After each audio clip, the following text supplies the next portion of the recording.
Hi everyone, this is Rasamaji, and today we will look detail about some of the architecture flows that are supported by the Open FPGA. So without wasting any time, let's proceed for the presentation. So in Open FPGA, we have a set of flows which, as per your user requirement, you can uh, use in your task. For example, there's a flow where you provide a Verilog circuit and it goes to the uses synthesis tool, and then the VPR does the packing and uh, placing and routing steps. So this is one of the flows, one of the simplest flows that any designer can use. Then there is a flow of generating bit stream where you have these regular benchmarks, and after going through the route, the FPGA bit stream, what it does, it generates a bit stream for us. And continuing on this flow, you can also through this path, like after generating bitstream, you configure your circuit with a test bench, which is called a pre-configured test bench flow, and then you pass through any edge simulator and then functionally verify your design. And there is another flow in which you can generate the Verilog fabric netlists, and then you can check with them the backend tool. After once they pass the backend tool test, you can go for the uh, physical design steps. And then there is also timing constraints path where you can provide the uh, timing constraints can be if are they met or not using the STO tool, and then if the timing constraint does not meet, then you have to change the PPR FPGA architecture description. In previous video, I have shown you that when you compile Open FPGA, you provide Verilog benchmark and an architecture description file that specifies the layout of the FPGA that we want to generate. So in a very basic, simple exploration, we provide a set of benchmark circuits, and then we provide the architecture description file, which is an XML file, and then our tool does this steps like synthesis, and then after synthesis being done, uh, it does the packing and placing and routing part, and then we measure the area and timing and power metrics. So this is a very basic flow where in the VPR flow, which is often usually called, we provide an architecture file, and then we provide the HTML designs, and it goes through the uses and the VPR step, and we get the routed design with an FPGA layout that is to be generated, the design.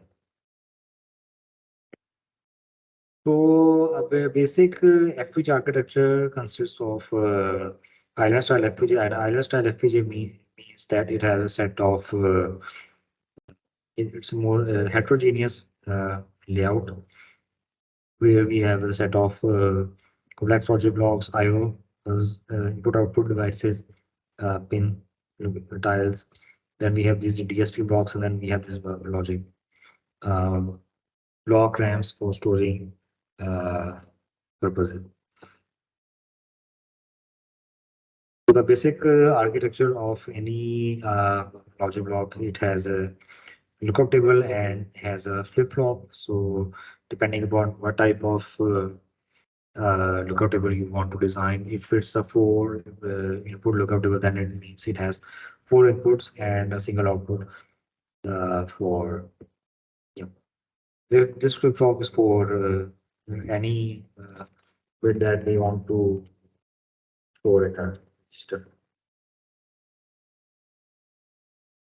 So in OpenFPGA, we can configure new logic blocks with special circuits. Like on the left hand side, you can see that we have a 6 input lookup table, which is basically broken into two 5 lookup tables, and this is also usually referred to as a structurable lookup table. So what happens in structurable lookup table that we basically split the input pins, uh, like as you can see in this case, we have 5 inputs for both of these lookup tables, and then the 6th input is actually acting as a selection line. Uh, Then, in some CLBs, we can have a dedicated or a hard headers, often known as carry chain headers in open FPGA context. So, new FPGA architectures can be defined in an FPGA framework. So, in order to run VPR or a very basic simple design, we supply an architecture file, and then we provide a corresponding lib file. Uh, and the second step, it will read the OpenFPGA architecture file. So in OpenFPGA task, like I've shown you in the previous video, you provide a set of Verilog files and then an architecture file, and then the design runs. And after the task is mm, executed, it generates a set of log files and reports. So in our case, our main file is the BPR underscore stdout.log. In this report, you can see all the placement, synthesis, placement, packing, and routing steps, which are explained and defined in detail. So, in order to create a task, we will simply write the command create minus task, that one which we have done already in the previous video. And the task.config actually basically contains a task list, what type of technology file you want to use. Do you want to use a power analysis? You want spice output, Verilog output. If you want to generate very log net lists, then set this flag as true. Then which type of flow you want to use? You want to use the uses VPR or the glyph file flow. We will look into these flows in later series. And then we specify the architecture files. So in OpenFPGA shell tag, we specify the benchmark template, which is a script that will run the OpenFPGA commands. And OpenFPGA architecture file you will provide. Then you provide a OpenFPGA simulation setting file.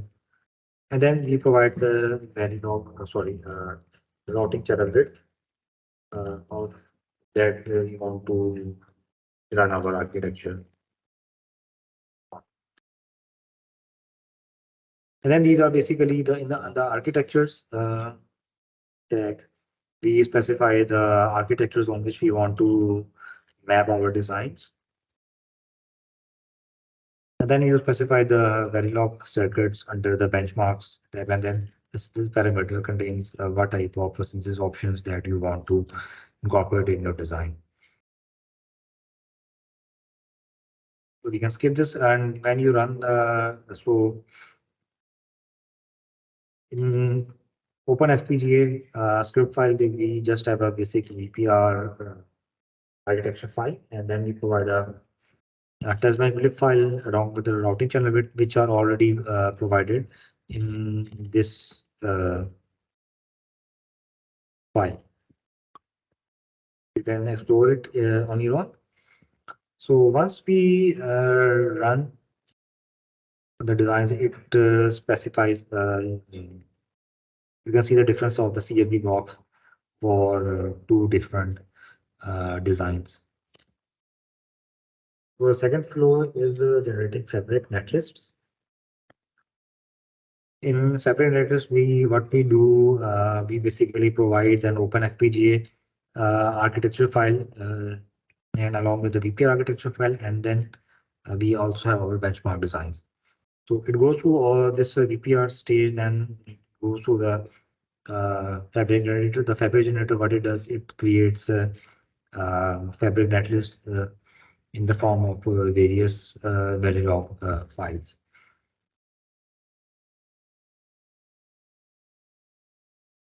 So when specifying the fabrics, we need two XML files, the VP architecture file, which is basically, you can say, the high-level logic architecture, or it is just the skeleton of the FPGA, like what type of tiles we want to use, how many DSP blocks or VRAM blocks or IO tiles are placed, and how they are placed. These are all defined in the VP architecture file.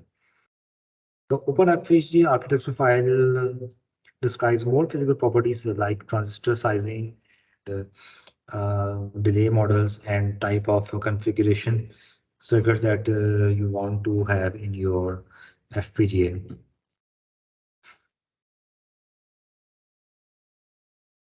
So once you run this task, it generates a set of Verilog files like FPGA underscore top. And once we run this task, I will show you the files. So the main command in the OpenFPGA script is the write underscore fabric underscore Verilog command.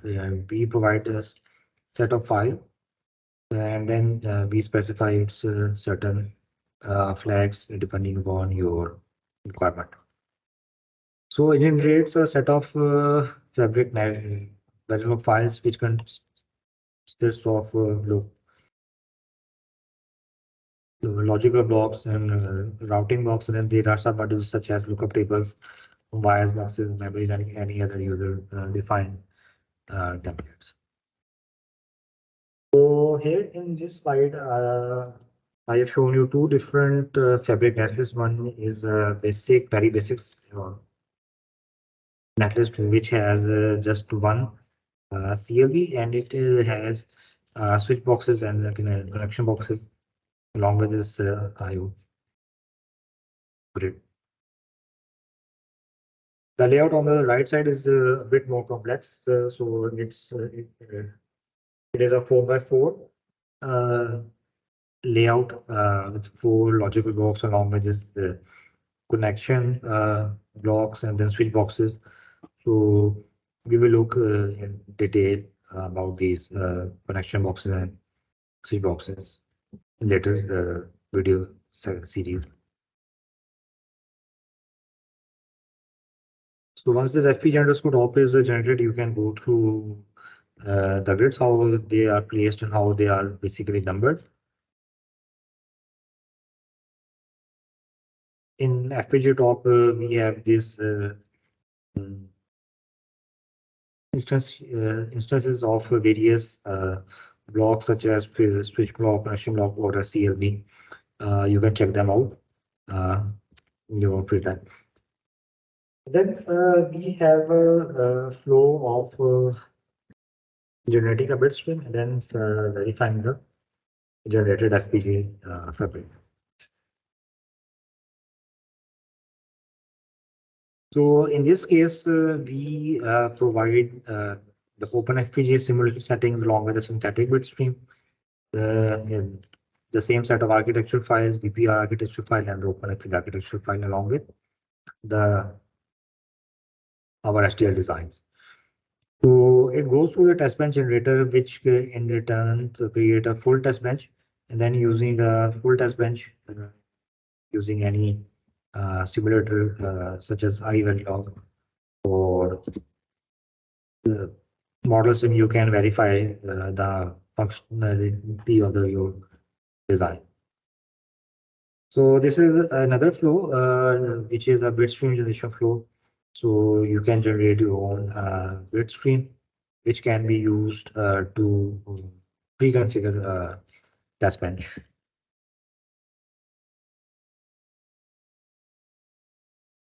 So this flow generates a set of files such as the top level test bench and the fabric bitstream.bit file. Uh, Once this bitstream is generated, we can simply test our functionality of the design. If the bit stream is successfully loaded, or if the FPGA is functionally correct or not.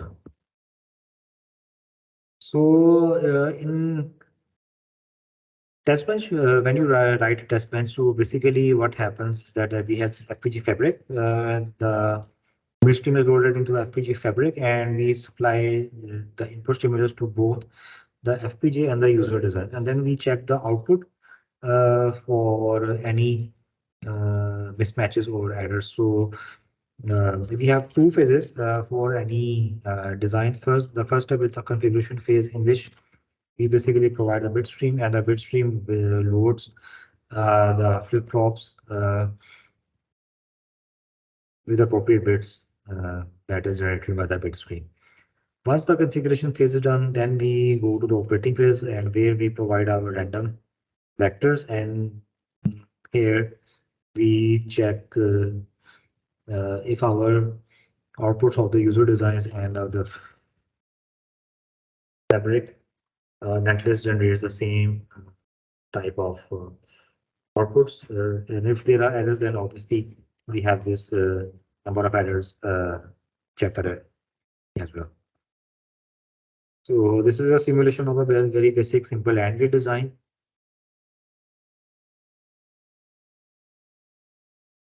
Once configuration phase is done, we go to the actual operating phase. So thank you for watching this video, and we will meet in the next session.